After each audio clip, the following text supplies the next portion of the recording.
लोकसभा चुनाव से पहले बीजेपी अपनी जड़ों को और भी मजबूत कर रही है। गुरुवार को बीजेपी में दूसरे दलों के कई नेता शामिल हुए, वहीं कई लोगों ने घर वापसी की।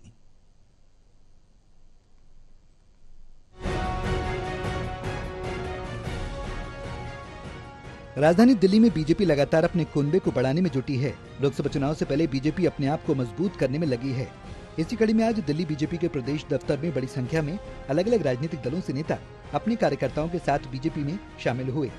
इस मौके पर पूर्व मेयर और बीजेपी नेता आरती मेहरा ने सभी का बीजेपी में स्वागत करते हुए कहा कि देश में मोदी सरकार की नीतियों से लगातार आम जनता के अलावा दूसरी पार्टी के नेता भी प्रभावित हो रहे हैं और अभी दिल्ली में एक लंबी कतार है जो बीजेपी में शामिल होने को तैयार हैं।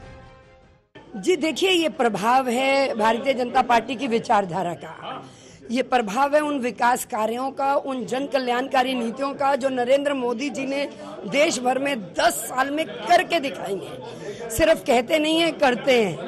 और उन्होंने जो देश का सम्मान विश्व के पटल पे इतना ऊंचा किया है, ये उसका नतीजा है कि आज हर पार्टी से लोग भारतीय जनता पार्टी को ज्वाइन करना चाहते हैं, उसकी विचारधारा से जुड़ना चाहते हैं, नरेंद्र मोदी जी के करिश्माई नेतृत्व में कार्य करना चाहते हैं। और देखिए, सबसे बड़ी बात है, जितने लोग आ रहे हैं वो बिना किसी कंडीशन के आ रहे हैं और पूरी तरह से इस जज्बे से आ रहे हैं कि हमें सेवा करनी है और नरेंद्र मोदी जी का जो नारा है अब की बार 400 पार, उसे साकार करने के लिए।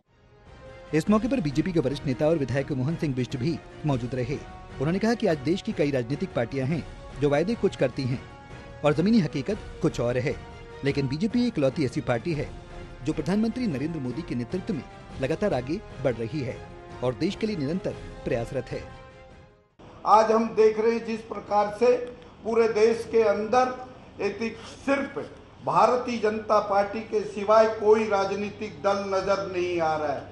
इसके पीछे कहीं ना कहीं नरेंद्र मोदी जी का चेहरा नजर आ रहा है, जिन्होंने देश और राष्ट्र का सम्मान बढ़ाया, देश को आगे ले जाने के लिए योजनाएं बनाई।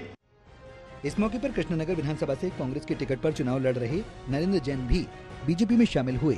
नरेंद्र जैन कांग्रेस पार्टी से नॉमिनेटेड काउंसलर भी रहे। उन्होंने कहा कि शीला दीक्षित के देहांत के बाद से ही कांग्रेस पार्टी पूरी तरह से कमजोर पड़ गई। यही वजह है कि अब वो कांग्रेस में नहीं रहना चाहते। उन्होंने कहा कि सनातन विचारधारा को ध्यान में रखते हुए भाजपा इस वक्त देश के लिए बहुत अच्छा काम कर रही है। कोई मेरे को कांग्रेस में कोई परेशानी नहीं थी, लेकिन मेरे को एक शीला जी से लगाव था।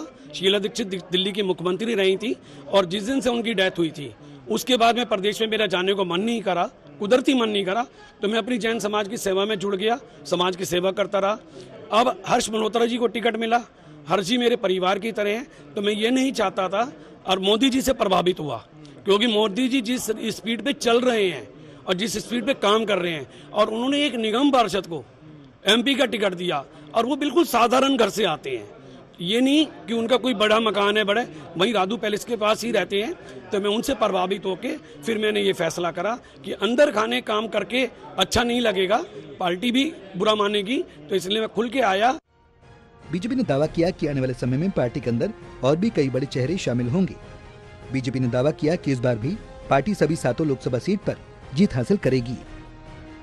Pranay Sharma, total news, Delhi.